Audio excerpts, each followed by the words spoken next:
Potpuno je svijet zanijemio od šoka i potpune nevjerice. Ljudi se pitaju da li je ovo moguće i šta se ovo dešava, jer malo pa slušamo, čitamo zaista jako stravične vijesti. Jedna stravična vijest, stravičan događaj, dešavao se u Zagrebu. A u petak poslije podne časna sestra napadnuta je. Kako je i pisano po medijima, ona je povrijeđena oštrim predmetom, potvrdila je i zagrebačka policija. Kako piše Indeks HR, časna sestra odmah je prevezena u jednu bolnicu u blizini Zagreba, gdje joj je ukazana i pomoć. Nakon što su i primili časnu sestru iz bolnice, su o svemu obavijestili i policiju.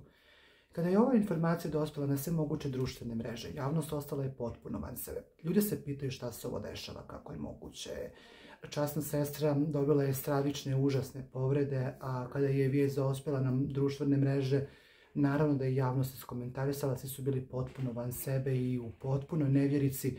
Ljudi su se pitali šta se ovo više dešava i da li ima kraja stravičnim i užasnim vijestima, s obzirom da malo pa čitamo da se desi ovakav horor ili onakav horor, a ovoga puta saznalo se da je časna sestra, nažalost, izbodena, a užasan horor dešavao se u Zagrebu.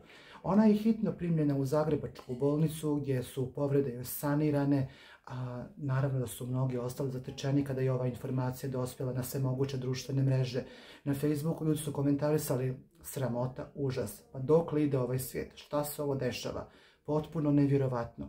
Raznoraznih komentara je bilo, ali velika tragedija, velika tuga, nažalost, se dogodila i niko nije mogao niti da povjeruje da se ovako nešto dogodilo.